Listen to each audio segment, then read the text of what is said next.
Go yard. I got so much motherfucking design on right now.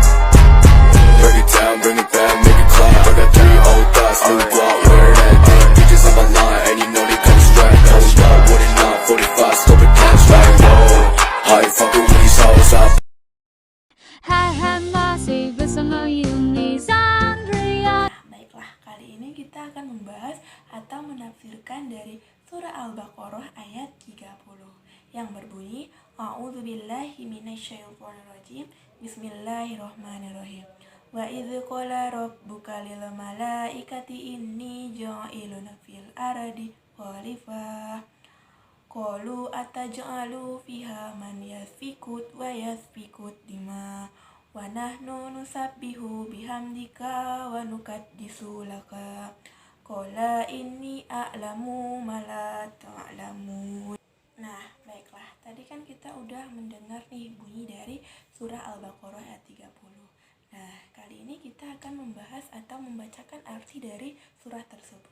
Yang artinya, dan ingatlah ketika Tuhanmu berfirman kepada para malaikat, aku hendak menjadikan khalifah di muka bumi.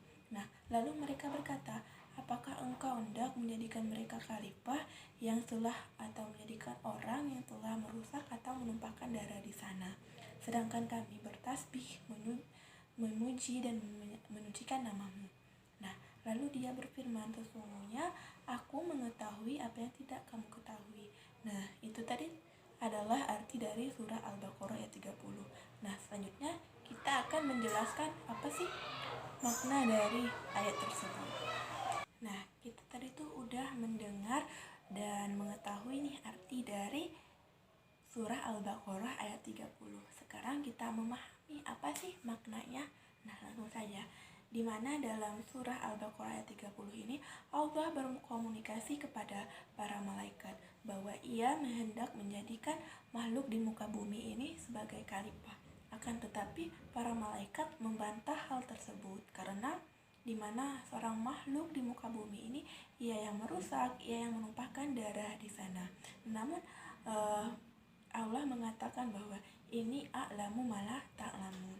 Aku mengetahui apa yang tidak kamu ketahui. Nah, Allah tuh mengetahui segalanya. Allah yang menciptakan segalanya. Nah, tetapi beliau mendiskusikan atau mengkomunikasikan suatu keputusan tersebut kepada para malaikat terlebih dahulu.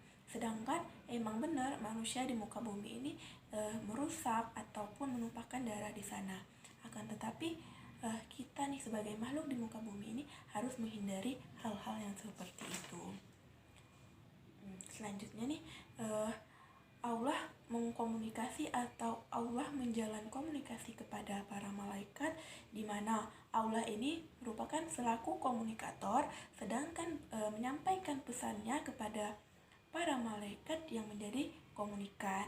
Nah, bahwa tentang pesan-pesan bahwa Allah hendak menjadikan manusia di muka bumi ini sebagai khalifah, di sini nih terjadi interaksi antara malaikat dan terjadi interaksi antara Allah dan malaikat, di mana di sini baru terjadi aksi, belum adanya interaksi karena para malaikat nih belum menjawab dari apa yang disampaikan oleh Allah.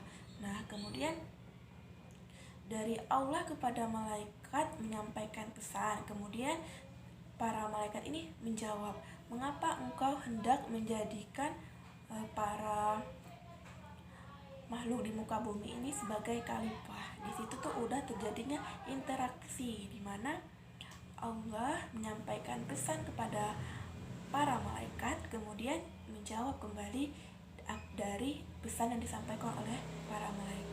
Di sana udah terjadi aksi dan interaksi. Nah, walaupun di sini nih akhirnya keputusan yang diambil tetap Allah hendak menjadikan makhluk khalifah di muka bumi ini, tetapi Allah itu tetap mendiskusikan atau mengkomunikasikan terlebih dahulu kepada para malaikat karena komunikasi ini sangat perlu. Nah, karena komunikasi ini sangat perlu, kita tetap harus ada pola interaksi, di mana gambaran berkomunikasi ini sangat penting, walaupun keputusan yang diambil itu tetap keputusan yang di awal. Allah tetap menjadikan makhluk di muka bumi ini sebagai khalifah. Intinya tuh gini ya, kita tetap sangat penting nih berkomunikasi antara satu dengan yang lainnya, karena tanpa berkomunikasi kita tidak akan mengetahui hal-hal apapun tersebut. Kita tidak akan bisa mengetahui bagaimana akan terjadinya interaksi antara satu dengan yang lainnya.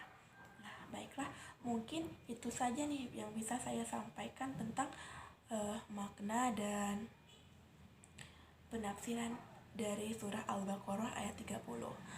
Mungkin masih banyak sekali yang meski kita pahami lagi nih apa sih makna dari ayat tersebut. Mungkin itu saja yang bisa saya sampaikan. Mohon maaf apabila banyak kesalahan. Semoga bermanfaat bagi kita semua. Saya akhiri. Wassalamualaikum warahmatullahi wabarakatuh. Bye bye.